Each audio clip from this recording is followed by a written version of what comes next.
श्री स्वामी समर्थ. स्वामी महाराज तुमच्या सर्व चांगल्या इच्छा पूर्ण करो ही स्वामींच्या चरणी प्रार्थना करते आणि आजच्या या नवीन व्हिडिओला सुरुवात करते. पण त्या अगोदर चॅनलवरती नवीन असाल तर सबस्क्राईब करा आणि शेजारील बेल आयकॉनलाही प्रेस करा, म्हणजे माझ्या सर्व नवीन व्हिडिओंचं नोटिफिकेशन तुम्हाला मिळेल आणि तुम्ही एक पण व्हिडिओ मिस करणार नाही. त्याचबरोबर चॅनलला सबस्क्राईब करून कमेंटमध्ये श्री स्वामी समर्थ लिहायला अजिबात विसरू नका. आपल्या देवघरात या 3 वस्तू ठेवून तर बघा, तुमच्या घरात इतके सोन्यासारखे अनुभव येतील की तुम्हाला तुमची आर्थिक स्थिती मजबूत होईल. घरातील जे नकारात्मकता असेल ती क्षणात नाहीशी होईल, नष्ट होईल आणि घरातल्या प्रत्येक व्यक्तीची, मुलाबाळांची भरभरून हवी तशी प्रगती व्हायला लागेल. तर आपल्या देवघरात फक्त या 3 वस्तू ठेवायच्या आहेत, जेणेकरून आपल्या घरातील सर्व आपल्या ज्या अडचणी आहेत तर त्या नष्ट होण्यासाठी मदत होईल. आपलं देवघर हे आपल्या घराचा केंद्रबिंदू मानला जातो. देवघरामधनच आपल्या घरामध्ये एक सकारात्मक ऊर्जा, पॉझिटिव्ह एनर्जी ही खूप मोठ्या प्रमाणामध्ये आकर्षित होत असते. आपल्या प्रत्येकाच्याच घरात देवघर हे असतं आणि देवघराशिवाय आपल्या घराला घर पण येत नाही. त्यामुळे आपण नेहमी जेव्हा घर बांधतो तेव्हा देवघर कसा, कुठे असावा हे वास्तुशास्त्रानुसार ठेवतो. घरातील देवघर हे कसे, कोणत्या ठिकाणी पाहिजे याची आपण खूप खबरदारी घेत असतो. घरासाठी सर्वात सकारात्मक ऊर्जा जी प्रवाहित होत असते तर ती आपल्या या मंदिरामधूनच. मंदिरातून निघणाऱ्या सकारात्मक ऊर्जेचा लाभ घरातील सर्व लोकांना होत असतो. आपल्या वास्तुशास्त्रानुसार घरातल्या प्रत्येक स्थानाला खूप महत्त्व आहे. विशेषतः आपल्या घरातील देवघर वास्तूमध्ये खूप महत्त्वाचे मानले जाते आणि पूजेसंबंधीचे काही खास नियमही वास्तुशास्त्रात सांगितले जातात. वास्तुशास्त्रानुसार घरामधील देवघरात काही वस्तू ठेवू नयेत. या वस्तू मंदिरात ठेवल्याने घरात नकारात्मक ऊर्जा येते. वास्तुशास्त्रानुसार काही वस्तू जर आपण देवघरात ठेवल्या तर त्यामुळे माता लक्ष्मी ही आपल्याकडे आकर्षित देखील होत असते. अशाच या आजच्या व्हिडिओमध्ये आपण बघणार आहोत की आपल्या देवघरामध्ये कोणत्या वस्तू आपण ठेवायला पाहिजे जेणेकरून माता लक्ष्मी आपल्याकडे आकर्षित होईल आणि त्याचबरोबर कोणत्या वस्तू ठेवायला नाही पाहिजे जेणेकरून नकारात्मक ऊर्जा ही आपल्या देवघरामध्ये राहणार नाही. त्यामध्ये सर्वात पहिला आपण बघणार आहोत की आपल्या देवघरामध्ये अशा कोणत्या वस्तू आहेत ज्या आपण ठेवायच्या नाहीत. त्यामध्ये देवघरात चुकूनही या वस्तू ठेवू नका. त्यातली पहिली वस्तू म्हणजे पितरांचे फोटो चुकूनही आपल्या देवघरामध्ये ठेवू नयेत. हे अत्यंत अशुभ मानले जाते. देवघरात पूर्वजांचे फोटो लावल्याने देवांचा अपमान होतो. जर तुमच्या देवघरात किंवा आजूबाजूला पूर्वजांची फोटो असतील तर ती काढून टाकावीत. घराच्या देवघरात कधीही फाटलेली किंवा जुनी पुस्तके ठेवू नयेत. असं केल्याने घरात नकारात्मक ऊर्जेचा संचार हा होत असतो. देवघरात वाळलेली, सुकलेली फुलेही काढून टाकावीत. असं न केल्याने जीवन नकारात्मकतेने भरलेले राहते. घराच्या देवघरात जास्त शंख लावू नयेत. भगवान विष्णू आणि देवी लक्ष्मीचा आशीर्वाद मिळवण्यासाठी घरातील मंदिरात पांढरा शंख हा ठेवावा. देवघरातील शनीची मूर्तीही ठेवू नये, ही विसरता कामा नये. हिंदू मान्यतेनुसार महिलांसाठी शनिदेवाचे दर्शन हे अशुभ मानले जाते. आपल्याला शनिदेव जे आहेत तर ते फक्त त्यांचं लांबूनच दर्शन हे महिलांना घेता येतं. जर एखादी मूर्ती तुटलेली किंवा खराब झालेली असेल तर तिला देवघरामध्ये स्थान देऊ नये. असं केल्याने नकारात्मक ऊर्जा ही येत असते. देवघरात शिवलिंग ठेवत असताना ते अंगठ्याच्या आकाराच्या इतकंच असावं याची खात्री घ्यावी. आपल्या अंगठ्यापेक्षा मोठं शिवलिंग हे घरामध्ये चुकूनही ठेवू नये. घरातील देवघर आणि आजूबाजूची जागा स्वच्छ असावी, कारण लक्ष्मी देवीचा वास हा स्वच्छ ठिकाणी कायम राहतो. या सर्व गोष्टी आपल्याला आपल्या देवघरामध्ये वस्तू ठेवत असताना आपल्याला याची काळजी घ्यायची असते. त्याचबरोबर बघा, आता आपण बघणार आहोत की देवघरात अशा कोणत्या 3 वस्तू आहेत ज्या आपण ठेवल्या तर देवी लक्ष्मी ही आपल्याकडे आकर्षित होत असते. देवघरामधनं जी सकारात्मक ऊर्जा प्रवाहित होते त्याचमुळे देवी लक्ष्मी आपल्याकडे आकर्षित होते.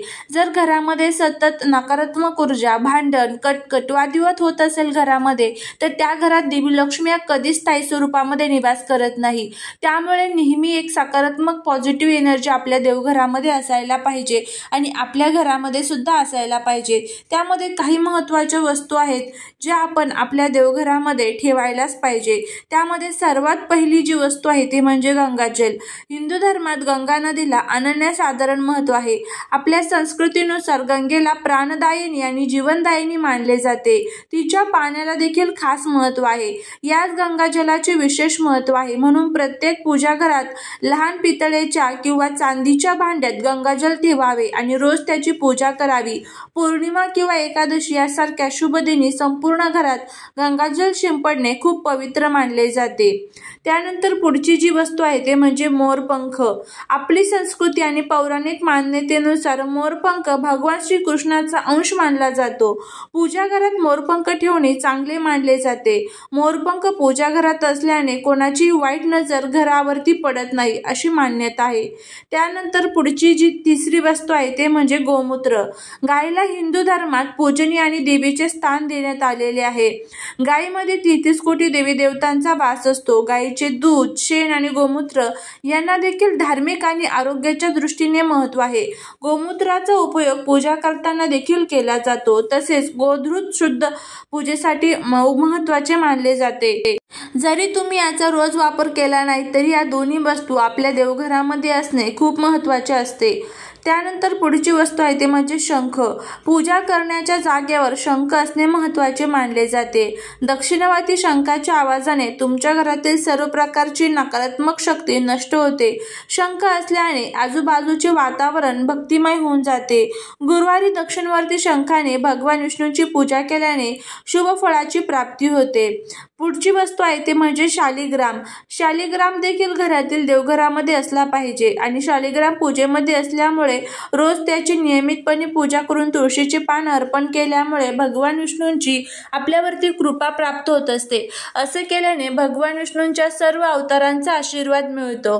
पौराणिक मान्यतेनुसार ज्या घरात नियमित शालिग्रामाची पूजा होते त्या घरात गरिबी येत नाही।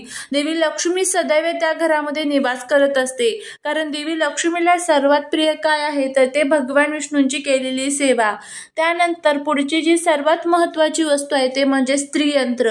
श्रीयंत्र हे प्रत्येकाच्या देवघरामध्ये असायलाच पाहिजे। श्रीयंत्रामुळे लक्ष्मी प्राप्तीच्या संबंधित सर्व अडचणी ह्या आपल्या दूर होत असतात। भगवान विष्णू आणि देवी लक्ष्मीचं आसन हे श्रीयंत्र मानलं जातं, त्यामुळे ते आपल्या देवघरामध्ये असायलाच पाहिजे। त्यानंतर पुढची जी वस्तू आहे ते म्हणजे कुबेर यंत्र। आता कुबेराचा फोटो हा आपण मूर्ती असेल, फोटो असेल आपल्या देवघरामध्ये ठेवत नाही, पण कुबेर यंत्र हे नक्कीच आपल्या देवघरामध्ये ठेवलं जातं। यामुळे पैशांच्या संबंधित सर्व अडचणी ह्या दूर होतात, कारण कुबेर हे धनाचे देवता मानले जातात। त्यामुळे कुबेर यंत्र हे नक्कीच आपल्या देवघरामध्ये असायला पाहिजे।